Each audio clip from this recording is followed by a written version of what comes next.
गुरुर्विष्णुः गुरुर्देवो महेश्वरः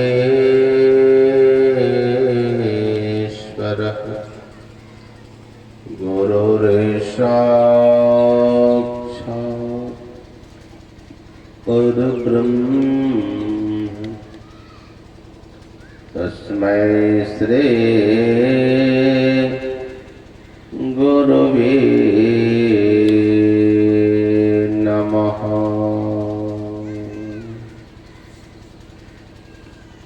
करुणा के अवतार पतित पावन परमाराध्य सद्गुरु महाराज के चरणों में कोटि कोटि नमन। उपस्थित सत्संग प्रेमी माताओं एवं बहनों,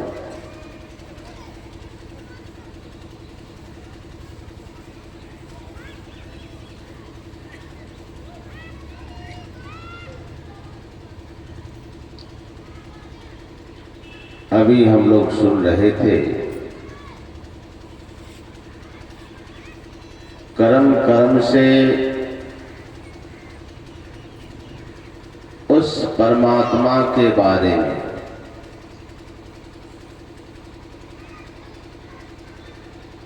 कि परमात्मा सब जगह है, उससे कहीं खाली नहीं है। उनका दर्शन हम आपके अंदर में होगा। सारी चर्चाओं को हम कर्म क्रम से सभी महापुरुषों के श्रीमुख से सुन रहे थे। सब जगह है और दर्शन हम आपको अपने अंदर में होगा। अगर दर्शन हो गया तो फिर फल क्या मिलेगा? भगवान के दर्शन का फल क्या मिलेगा? गोस्वामी तुलसीदास जी महाराज रचित रामचरितमानस में नवधा भक्ति का जब उपदेश हुआ है तो भगवान इस बात को खुलासा किए। भगवान स्वयं इस बात को बता रहे हैं कि हे सबरी, जिसको मेरा दर्शन हो जाता है तो सुन लो उसको फल क्या मिलता है।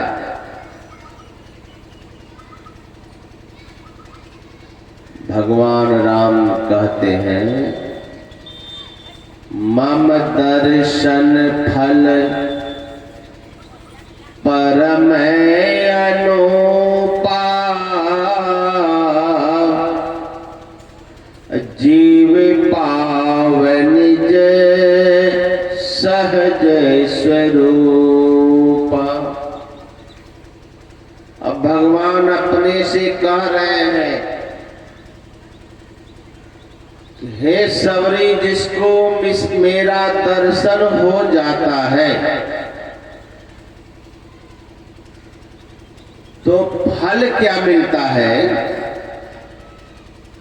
कि जिस जीव को मेरा दर्शन हो जाता है, हे सबरी, वह अपने सहज स्वरूप को प्राप्त कर लेता है। अब स्वरूप किसको कहते हैं भाई? स्व मने होता है अपना, रूप मने अपना रूप, यो कहिए निज रूप का दर्शन। अपना रूप का दर्शन हो जाता है। भगवान कहते हैं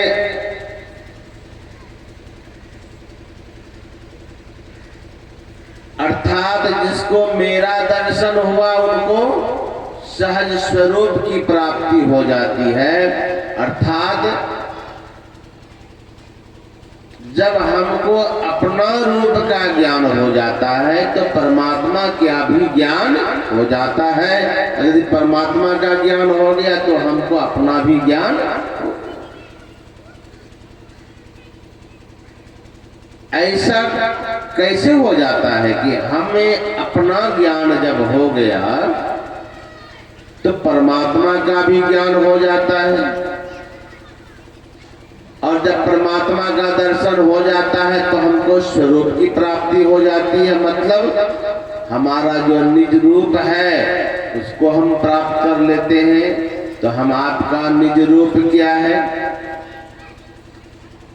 तो हम लोग जानते हैं कि हम आप परमात्मा के अंश हैं। परमात्मा अंशी है, तो जिसका जो अंश होता है उसका रूप भी वही होता है। जैसे अगर पानी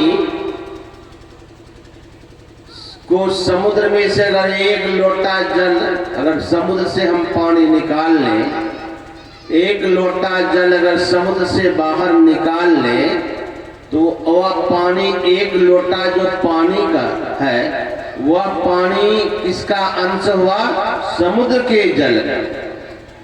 ध्यान दीजिएगा, समुद्र के जल का वह अंश है, तो गुण भी उस लोटे में किसका होगा? समुद्र के जल का होगा। अगर समुद्र का जल खारा है तो लोटा का जल भी क्या होगा? खारा है। अगर समुद्र का जल मीठा है तो लोटे का भी जल मीठा होगा। क्यों? इसीलिए कि वह लोटे में जो जल है, लोटे में जो पानी है वह समुद्र का अंश है, इसलिए उनका गुण उसमें समाया हुआ। उसी प्रकार हम आप भी जीव जो है वह परमात्मा का अंश है। गुरु महाराज की वाणी में हम लोग प्रतिदिन पाठ में सुनते हैं कि जीवात्म प्रभु का अंश है, जस अंश नभ को देखिए, घट मठ प्रपंचन जब मिटे नहीं, अंश कहना। बहुत इस पद में मार्मिक बात है। गुरु महाराज कहते हैं कि जीवात्मा परमात्मा का अंश है। किस तरह से अंश है? जिस तरह से ये देखिए समियाना भी लगाया गया, तो इस समियाना जब लग गया तो समियाना के अंदर में भी आकाश बना हुआ है कि नहीं बना हुआ है? आकाश बना हुआ। लेकिन ध्यान दीजिएगा, ये आकाश बन गया तो वह इसके ऊपर बाहर भी आकाश है और अंदर भी आकाश है। लेकिन इसके अंदर में जो आकाश बन गया वो किस आकाश का अंश है? जो बाहर का आकाश है उसी का अंश इसके अंदर में सिमट गया।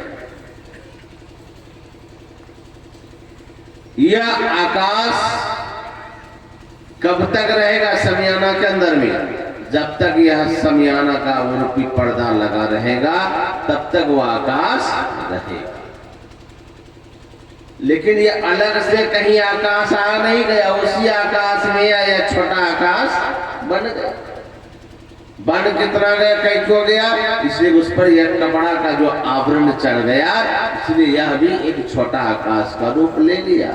लेकिन अगर हम चाहते हैं इस समियाना के आकाश से हम बाहर निकल जाए तो क्या करना पड़ेगा? समियाना से हम निकले, समियाना में ही अंदर पंडाल में चलिए। अगर हम इस आकाश से बाहर होना चाहते हैं तो करना क्या पड़ेगा? इसी के अंदर चलना पड़ेगा। चलेंगे कहां से? तो जो जहां बैठे हैं वहीं से चलेंगे। ये भी बात है। इसके अंदर चलना है, लेकिन चलेंगे वहीं से जहां जो बैठा हुआ रहता है, वहीं से चलेंगे, वहीं से चलेंगे। तो ध्यान दीजिएगा, जब हम आप शमियाना के अंदर में चलते चलते चलते शमियाना से बाहर निकल जाएंगे, तो फिर शमियाना के आकाश से बाहर निकल गए तो हम कहां चले गए? महदाकाश। ठीक उसी प्रकार हम आप भी जीव आत्मा जो है परमात्मा का अंश है। आवरण चढ़ गया किसका? अंधकार का, प्रकाश का, शब्द का आवरण। ये तीन आवरण है। घट तम प्रकाश शब्द पट तरह जीव पर है छाया। गुरु महाराज कहते हैं यही तीन पर्दा, अंधकार का पर्दा, प्रकाश का पर्दा और शब्द का पर्दा, यही तीन पर्दा पड़ गया है, जिसके कारण हम आप जीव बने हुए। चाहते कि यह पर्दा हट जाए तो क्या करना पड़ेगा? जैसे शमियाना से हम बाहर निकलना चाहते हैं तो हम शमियाना के अंदर में चले, तो शमियाना से हम बाहर निकल गए। कहां से चले? जो जहां बैठे थे। उसी प्रकार हम आप भी इस आवरण से, इस पर्दा से बाहर निकलना चाहते हैं, तो हम आपको भी चलना पड़ेगा। और चलना कहां से पड़ेगा? जहां हम लोग बैठे हैं वहीं से चलते। श्री सतगुरु महाराज की। कहां बैठे हैं? कहां बैठे हैं? बिछावन में, पुआल के ऊपर में, बेडशीट के ऊपर में। अरे यहाँ तो शरीर बैठा हुआ। हम आप शरीर नहीं है, हम आप शरीर के अंदर रहते हैं। तो हम आप देख लीजिए 3.5 हाथ का शरीर में कहाँ रहते हैं? जहां है वहीं से चलिए। तो पर तो जानना पड़ेगा हम हैं कहाँ। तो आंख बंद करके देख लीजिए। अभी जागृत अवस्था में हम आप अपने को देखिए, आंख बंद करके कहाँ हम बैठे हैं, तो आपको दिखाई पड़ेगा हम कहीं बहुत बड़ा अंधकार का साम्राज्य है, वही अपने को पाएंगे। तो वही अंधकार से ही चलना पड़ेगा। कैसे चलेंगे? तो सहारा किसका मिलेगा? तो जिस जगह हमारा मन पसरा हुआ है, जिस जगह हमारा मन फैला हुआ है, उसी का अवलंब भी लेना पड़ेगा। चलने के लिए अवलंब उसी का लेना पड़ेगा। कैसे? जैसे देखिए, यदि हम नदी में को पार करना चाहते हैं तैर करके, तो सहारा किसका होता है? नदी का ही होता है, पानी का ही होता है। पानी में तैरना चाहते हैं तो सहारा भी पानी का ही लेना पड़ेगा। तैर के नदी में तैर करके पार होना चाहते हैं तो हम आपको नदी में तैरने के लिए पानी का ही सहारा लेना पड़ेगा। लेकिन ध्यान दीजिएगा, सहारा लेते हैं हम लोग तैरने वाले। कैसे सहारा लेते हैं? देखिएगा, पहली बार हम लोग पानी को जब तैरते हैं तो क्या करते हैं? तैरने वाले दोनों हाथों से पानी को पकड़ते हैं। ये देखिए, पहला काम क्या करते हैं? पानी में हम जैसे तैरने लगते हैं तो तैरने के लिए हम पानी को पहले पकड़ के अपने ओर खींचते हैं। खींचते हैं तो फिर क्या करते हैं? खींचने के बाद इधर लात मार करके आगे बढ़ जाते हैं, पैर मार करके आगे बढ़ जाते हैं। अगर पानी को पकड़े और पैर मार करके आगे ना बढ़े तो परिणाम क्या होगा? वही डूब जाएंगे। अगर पानी को हम पकड़ लिए, अगर हम आगे नहीं बढ़ते हैं, वहीं अगर पकड़े रह जाते हैं तो फिर नदी को पार नहीं कर सकते हैं। परिणाम क्या होगा? वहीं पर डूब करके हम आप मर जाएंगे। ठीक उसी प्रकार हम आपको इस अंधकार में चलना है तो सहारा किसका लेना पड़ेगा? तो जहां हम आपका मन फैला हुआ है, कहां? तो एक साथ संसार के नाम रूप में हम आपका मन फैला हुआ है। इसीलिए गुरु महाराज कहते हैं एक नाम का जाप और एक रूप का, एक नाम का जाप और एक रूप का ध्यान। ये मानस जाप और मानस ध्यान है, ये सहारा है। अब सहारा लिए हम नाम रूप का, जीवन भर वही करते रह गए, उसी को पकड़े रह गए, हम आगे नहीं बढ़े, तो जैसे पानी में डूब के मरेंगे उसी तरह यहाँ भी तो दशा होगा। तो गुरु महाराज कहते नहीं, नाम रूप जगत से निकल करके हम आपको फिर बिंदु ध्यान में आपको आगे बढ़ना पड़ेगा, बिंदु ध्यान का सहारा लेना पड़ेगा। एक नाम का जाप, एक रूप का ध्यान करने के बाद फिर दृष्टि योग की साधना है, दृष्टि योग की साधना। फिर दृष्टि योग की साधना करेंगे तो क्या होगा, तो दोनों दृष्टि की धार एक होगी, और जैसे दृष्टि की धार एक होगी तो अंदर में ज्योति का उदय होगा, प्रकाश मिलेगा। अब प्रकाश मिलेगा तो जहां प्रकाश है वहीं शब्द भी है। फिर शब्द योग की साधना, संत मत में गुरु महाराज कहते हैं बिंदु ध्यान विधि नाद ध्यान विधि सरल सरल जग, अर्थात यही दो साधन है जो हम संसार से पार जा सकते हैं, आवरण से बाहर निकल सकते हैं। यही बिंदु और नाद का सहारा लेना पड़ेगा। नाम रूप जगत का सहारा लिए फिर उसको छोड़ करके बिंदु ध्यान और नादानुसंधान की क्रिया को सीख करके करना पड़ेगा। तब क्या होगा, कर्म कर्म से हम इन साधनों को करेंगे तो एक